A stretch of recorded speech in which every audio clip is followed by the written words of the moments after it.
સત્સંગ એ તો હૃદયને પલાળવાનો વિષય છે.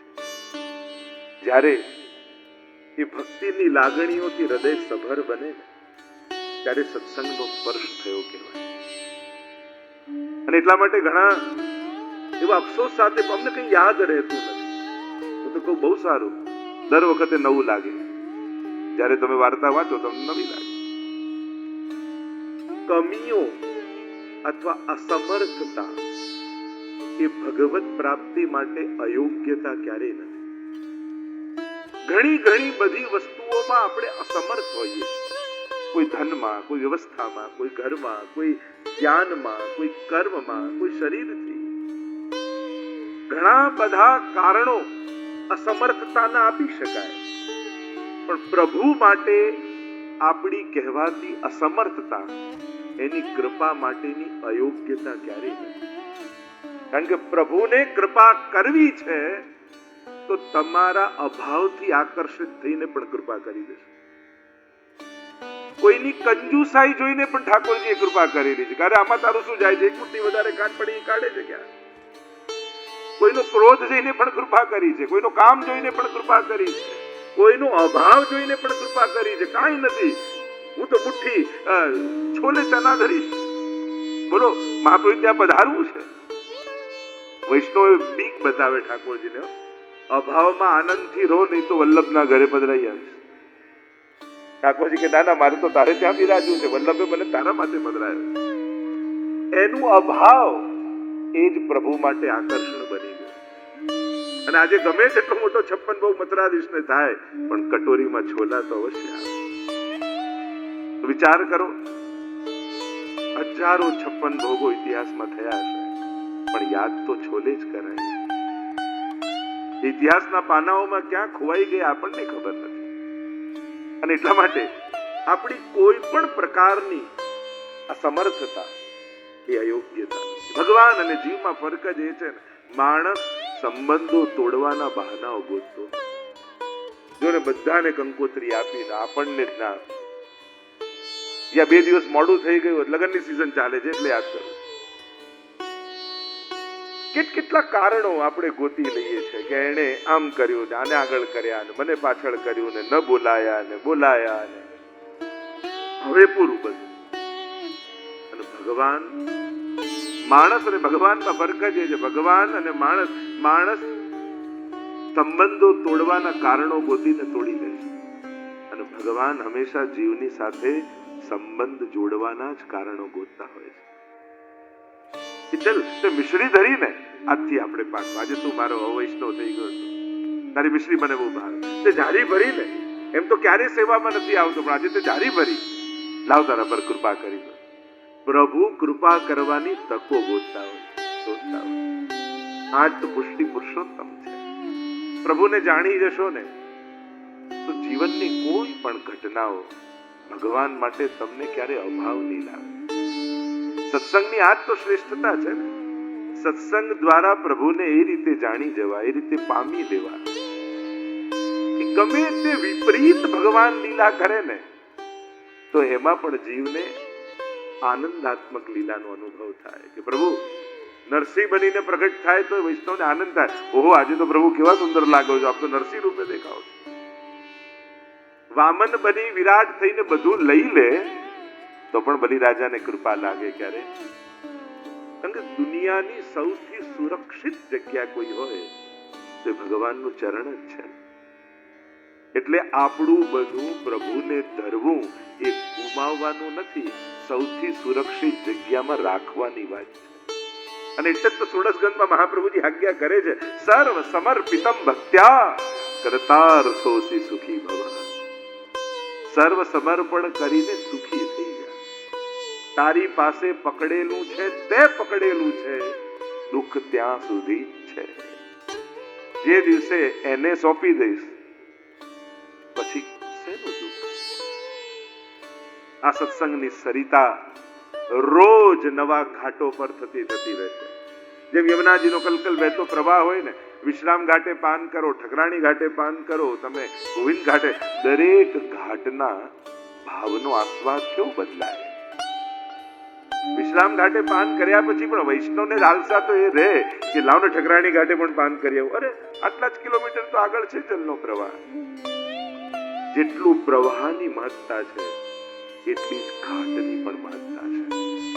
कथा तो वही है ना भागवत जी, पर किसके मुख से सुनी जाए, किसके अर्थों को सुना जाए, ये भी इतना ही महत्व का है. देखो आज हमारा प्रधान विषय श्रीमद् भागवत है और श्रीमद् भागवत હમણાં કલાક પહેલા જ વાત કરી. એક દિવસમાં ભાગવતજી થાય. ભગવાને 4 શ્લોકમાં કરી લીધા તો 3 કલાક તો ઘણા કહેવાય. ચતુશ્લોકી ભાગવત ભગવાને બ્રહ્માજીને 4 શ્લોકમાં સંભળાવી દીધું તો 3 કલાક તો ગણાય છે. ઘણીવાર ક્ષણો પણ જીવનને સાર્થક કરી દેતી હોય છે અને ઘણીવાર વર્ષોના સંગ પણ આત્મીયતા બાંધી શકતા નથી, આત્મસાત કરી શકતા નથી.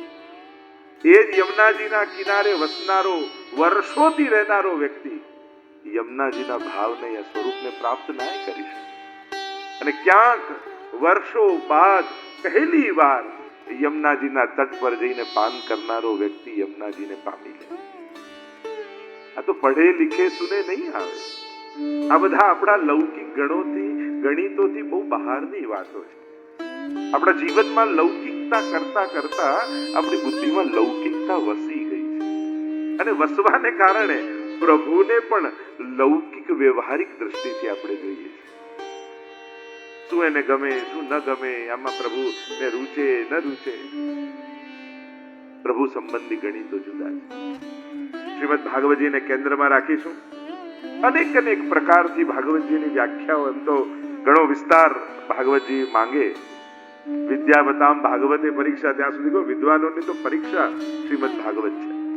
પણ આપણે શ્રીમદ ભાગવતજીને સંપૂર્ણ રૂપે અનુભવવાનો પ્રયાસ કરીશું. તો ઘણી વાર કહું, જેમ ભગવાનને પક્ષી બનીને ઉડવાની ઈચ્છા થઈ તો ગરુડ બની ગયા, ભગવાનને કલકલ વહેવાની ઈચ્છા થઈ તો યમુનાજી બની ગયા, ભગવાનને પર્વત રૂપે બિરાજવાની ઈચ્છા થઈ તો ગિરિરાજજી બની ગયા, એ જ પ્રભુને સ્વરૂપ રૂપે પ્રગટ થવાની ઈચ્છા થઈ તો શ્રીનાથજી બની ગયા, એ જ ભગવાનને ગ્રંથ રૂપે પ્રગટ થવાની ઈચ્છા થઈ તો એ ભાગવત બની ગયા.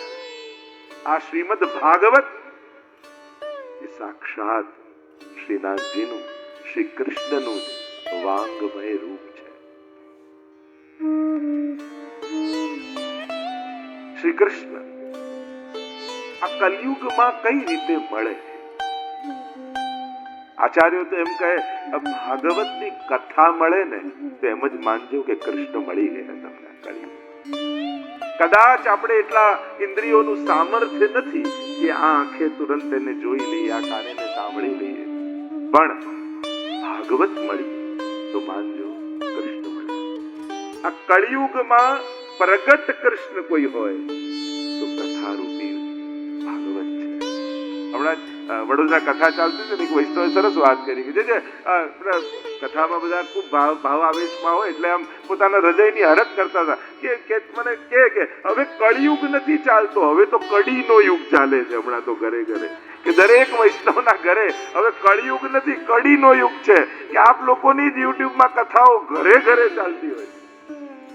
આ સારું કડીનો યુગ ચાલે છે.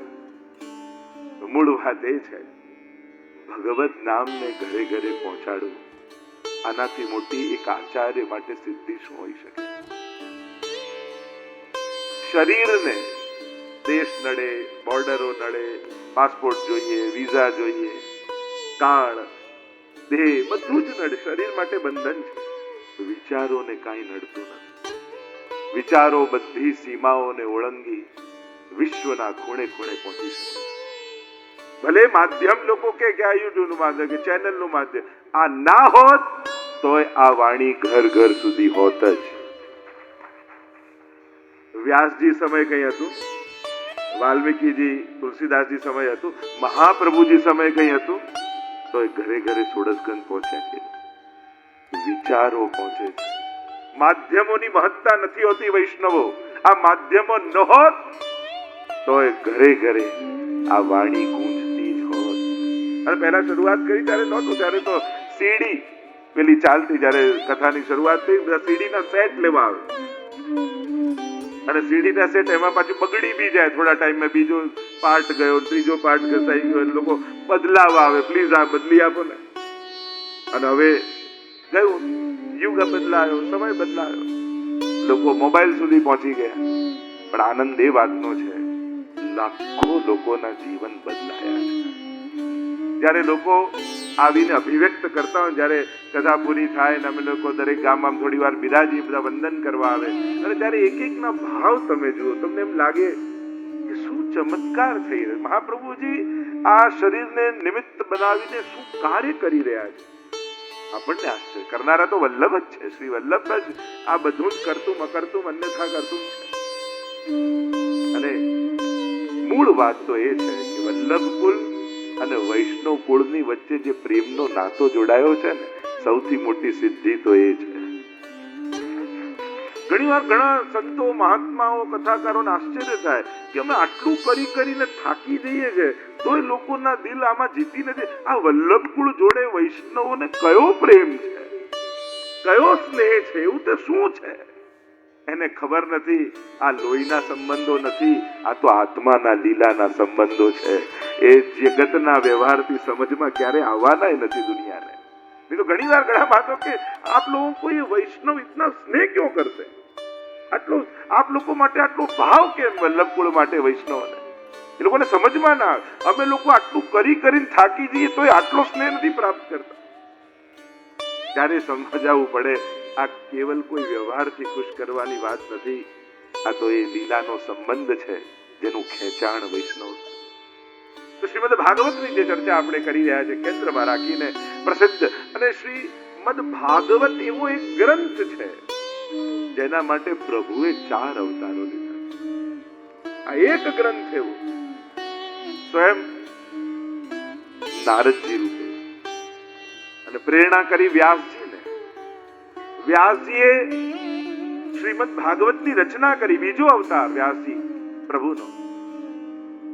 એ જ વ્યાસજીની વાણીને ગાવા માટે સુખદેવજી રૂપે પ્રભુ પધાર્યા, અને એ જ સુખદેવજીની વાણીને જગતને સમજાવવા માટે દયયા નિજ મહાત્મ્યમ કરિષ્યન પ્રકટમ હરિ વાણ્યા યદા તદા સ્વાસ્યમ પ્રાદુર્ભૂતમ ચકારહી. સાક્ષાત પ્રભુના વદના અવતાર મુખારવિંદ સ્વરૂપ શ્રી મહાપ્રભુજી રૂપે પ્રભુ પધાર્યા, અને સુબોધનીજીને ભાગવતાર પ્રકરણ દ્વારા શ્રીમદ ભાગવતના ગૂઢ અર્થોને સમજાવ્યા. મહાપ્રભુજી કહે મારો કોઈ જુદો સ્વતંત્ર અર્થ છે જ નહીં, હું આવ્યો છું મારા અર્થો પ્રગટ કરવા નહીં, વ્યાસજી અને સુખદેવજીને વાણીને સમજાવવા માટે આવ્યો. એ શું કહેવા માંગે છે? કારણ કે ઘણી ટીકાઓ હશે ભાગવત પર, પણ બધામાં વિદ્વાનોની બુદ્ધિનું દર્શન છે. કોઈ સંસ્કૃતનો ખૂબ પ્રકાંડ પંડિત હોય તો એક જ શબ્દના અનેક અર્થો કરી શકે, ખૂબ સરસ ટીકાઓ લખી શકે, પણ એ તો એના બુદ્ધિનો જ વિસ્તાર છે ને. મહાપ્રભુજી કહે હું બુદ્ધિનો વિસ્તાર બતાવવા, બુદ્ધિના વિસ્તારથી પ્રભાવિત કરવા નથી આવ્યો, પણ જે મત, જે અર્થ સુખદેવજીને અભિપ્રેત છે એ અર્થોને બતાવવા માટે આવ્યો.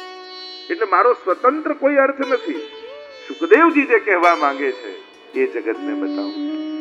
કારણ કે કલિયુગના પ્રભાવને કારણે દ્રષ્ટિત્વા વિદુષામ અપી संप्रत्यय विषयस्तस्य महात्म्यम समभूत भूमि. विद्वानों की बुद्धि भी जब कलिकाल समझता, जब कलिकाल के प्रभाव से ग्रसित हो गई, तब चिंता हुई प्रभु को. संसाરમાં લોકો કપટ કરે તો ચાલે, પણ ભગવદ વાણીમાં લૌકિકતા પ્રવેશી જાય, કાપટ્ય પ્રવેશી જાય તો પ્રભુને ચિંતા થઈ જાય. અને એટલા માટે આ 4 અવતાર એક શ્રીમદ ભાગવતને પ્રગટ કરવા પધાર્યા. ભાગવતને અનેક રૂપે જો આપણે સમજીએ તો સૌથી પહેલા ભાગવતજીનું સ્વરૂપ તો સાક્ષાત ગોરધનનાથજીનું સ્વરૂપ, શ્રીનાથજીનું સ્વરૂપ. એની સમાનતા જે મહાપ્રભુજીએ બતાવી, સંક્ષિપ્તમાં હું દર્શન કરાવતો જઈશ, બને એટલા વધારે અર્થો લેતા લેતા ભાગવતની આખી યાત્રા, મારે તો 12 સ્કંદની યાત્રા તમને કરાવી છે. તો શ્રીનાથજી બાબા સાથેની સમાનતા પ્રાય ભાગવત કથામાં સમજાવતા હોઈએ એમ. દ્વાદશાંગો હિ પુરુષઃ, વેદમાં પરમ પુરુષ પરમાત્માના 12 અંગ કહ્યા છે અને શ્રીમદ ભાગવતના 12 સ્કંદ. જેમ 12 સ્કંદ, 335 અધ્યાય અને 18,000 શ્લોક. શ્રીમદ ભાગવત સ્વરૂપની સમાનતા કરીએ, પહેલો ને બીજો સ્કંદ બંને ચરણારવિંદ શ્રીનાથજી બાબાના, ત્રીજો ને ચોથો સ્કંદ બંને બાહુ, પાંચમો ને છઠ્ઠો સ્કંદ બંને જંઘાઓ, સપ્તમ સ્કંદ શ્રીનાથજી બાબાનું મુષ્ટિકા વાળો હસ્ત, આઠમો ને નવમો સ્કંદ બંને વક્ષસ્થળ, દશમ સ્કંદે હૃદય, એકાદશ સ્કંદે મસ્તક અને 12મો સ્કંદ ઊંચો ઉઠેલો શ્રીનાથજી બાબાનો હાથ, જેનાથી નિજ ભક્તોને નિકુંજના દ્વાર પર ઉભા રહી શ્રી ગોરધનનાથજી બોલાવે છે, આવો આવો આવો. જો દ્વાર પર છે એટલે જ આપણે ત્યાં ફરક છે. જો એક હોય દ્વારપાલ અને એક હોય મુખિયા. આપણા અષ્ટ સખાઓ પણ છે. ઘણી વાર આપણે બહાર ગિરિરાજજીની કલ્પના કરતા હોય, અરે એ અષ્ટ સખાઓ દ્વારપાલ નથી કે દરવાજે ઉભા હોય, એ તો મુખિયા છે અને મુખિયા તો ભીતર સેવામાં હોય. એટલે નિજના યુગલ સ્વરૂપની સેવામાં આ બધા અષ્ટ સખા મુખિયા બિરાજે છે. અમારા શ્રીનાથજી બાબા નિજ ભક્તોને બોલાવવા માટે છેક દ્વાર સુધી પધારી ગયા અને દ્વાર પર ઉભા રહી નિજ ભક્તોને શરણમાં બોલા. અનેક એના ભાવોની ઘણા બધા પ્રકારથી ચર્ચા છે, પણ એ વિસ્તારમાં હું નથી જતો. કઈ રીતે પ્રભુ પુષ્ટિ લીલા કરી રહ્યા છે એનો આખો ભાવ છે. તો 12 સ્કંદ એ શ્રીનાથજી બાબાના 12 અંગ. આપણે ત્યાં ભાગવતજી અને શ્રીનાથજીને જુદા જોવાની ના છે, એને એ જ સ્વરૂપે જોવાનો ભાવ આપણે, એટલે ત્યાં ભાગવતજીનો પણ સેવાનો ક્રમ આપણે ત્યાં છે. બીજે ક્યાંય ન હોય, બારગામ તમે ભાગવતજી સાથે પધરાઈ જાઓ તો એમને પણ ભોગ ધરીને તમે લઈ શકો, કારણ કે એ પણ સાક્ષાત સ્વરૂપ છે. એક 7 નામ ભાગવતજીના પ્રસિદ્ધ છે. 7 નામોનું જો દર્શન કરાવું કે નામ રૂપ પછી લીલા આદિનું દર્શન કરીશું અને એ રીતે ભાગવતજીનો પરિચય કરવાનો પ્રયાસ કરીશું. શ્રીમદ ભાગવતજીનું પ્રથમ સંપૂર્ણ નામ શ્રીમદ ભાગવત મહાપુરાણ. શ્રીમદ ભાગવત અને આ શ્રીમદ ભાગવત છે આ ગ્રંથ એમ કેમ અમે માન્યું? કારણ કે ભાગવતની લીલાઓ અન્ય ગ્રંથોમાં પણ વર્ણિત છે. અનેક પુરાણોમાં એ લીલાઓ આવે છે. ભાગવતજીની મહત્તા એટલા માટે છે કે શ્રીમદ ભાગવતમાં પ્રભુની જે લીલા છે એ સારસ્વત કલ્પના દ્વાપરમાં જે પૂર્ણ સ્વરૂપે પ્રભુ પૂર્ણ પુરુષોત્તમ પદ દરેક કલ્પના દ્વાપરમાં કૃષ્ણ અવતાર થાય છે, પણ અન્ય કલ્પોના દ્વાપરમાં પ્રગટેલા કૃષ્ણ એ અવતાર હોય છે, અવતારી નથી હોતા, પૂર્ણ પુરુષોત્તમ નથી હોતા. પણ શ્રીમદ ભાગવતમાં સ્પષ્ટ કર્યું, દ્વિતીય સ્કંદમાં ત્યાં વાત કરતા જ્યારે અવતારોની લીલા આવી ત્યારે એતે ચાંસ કલાપુંસ કૃષ્ણસ્તુ ભગવાન સ્વયં. કૃષ્ણ સાક્ષાત ભગવાન અને એ ભગવાન અનેકવિધ અવતારો લઈને પધારે અને એટલા માટે ભાગવતની મહત્તા છે. તો શ્રીમદ ભાગવત મહાપુરાણ એક અર્થ જો વિચાર કરીએ તો શ્રી યુગ, સ્વામિનીજી યુગ. આપણે ત્યાં ઘણી વાર બહુ રાધે રાધે કે આમ હાથ ઊંચા કરીને એવું હવેલીમાં બહુ બોલાતું નથી. તો ઘણી વાર લોકોને એમ થાય કે આવું કેમ? કારણ તમે અષ્ટાક્ષરમાં શ્રી કૃષ્ણ બોલો છો ને, એમાં શ્રી રાધાજી આવી જ જાય છે. આપણે ત્યાં ઠાકોરજી એકલા હોતા જ નથી, હંમેશા યુગલ ભાવથી જ બિરાજે છે. તમારે ત્યાં લાલન પણ હોય ને તો પણ યુગલનો જ ભાવ છે. નહીં તો જો ઠાકોરજીનું વર્ણ કેવું હતું, કેવા રંગના હતા ઠાકોરજી? શ્યામ ને. તમારા લાલન શ્યામ છે, કેવા છે? પીળા રંગના ને. તો પીળો રંગ કોનો છે? તો કે પ્રભુ રાધા રાધા રાધા રાધા રાધા અખંડ જપ કરતા કરતા સ્વયં રાધાજીના વર્ણના બની ગયા છે. એટલે પીત પ્રભુ છે ને એ રાધાજીના આવેશવાળા ઠાકોરજી. એટલે જ્યારે પણ પ્રભુના દર્શન કરો ત્યારે એમને એકલા સ્વરૂપે ન જોતા, દરેકને ત્યાં રૂપ ભલે એક હોય, સ્વરૂપ તો બે જ છે. યુગલ સ્વરૂપે પ્રભુ આપણે ત્યાં બિરાજે છે. એટલે આ શ્રી શબ્દ, શ્રી અક્ષર એ સ્વામીજીનો છે. ભાગવત અનેક અનેક અર્થો કર્યા. ભગવતા પ્રોક્તમ ભાગવતમ, ભગવતા ઉદિતમ ભાગવતમ. જે ભગવાને કહ્યું એ ભાગવત. એટલે કે ભાગવતના પ્રથમ વક્તા સ્વયં ભગવાન છે. આપણે ત્યાં જે ભાગવતજીમાં આખા વર્ણન આવે છે એમાં ભગવાનના નાભીમાંથી કમળ, કમળમાંથી બ્રહ્માજી પ્રગટ થયા અને બ્રહ્માજી જ્યારે ચારે બાજુ શોધવા લાગ્યા, હું ક્યાંથી આવ્યો, તપ કર્યું, છેડો ન પામ્યા, અને ત્યારે પ્રભુએ ચતુશ્લોકી ભાગવતનો ઉપદેશ આપ્યો. એટલે ભાગવતના આદિ વક્તા સ્વયં પ્રભુ છે. 4 શ્લોકનો વિસ્તાર આ 18,000 શ્લોકમાં છે. એટલે શ્રીમદ ભાગવત એટલે જે ભગવાને કહ્યું છે. ભાગવતનો એક અર્થ ભગવતસ્ય, જે ભગવાનના છે એ પણ ભાગવત. એટલે કે આમાં ભક્તોની કથા. ભાગવતમાં ભગવાનને સમજાવવા માટે ભક્તોના ચરિત્ર વર્ણન કરવામાં આવે.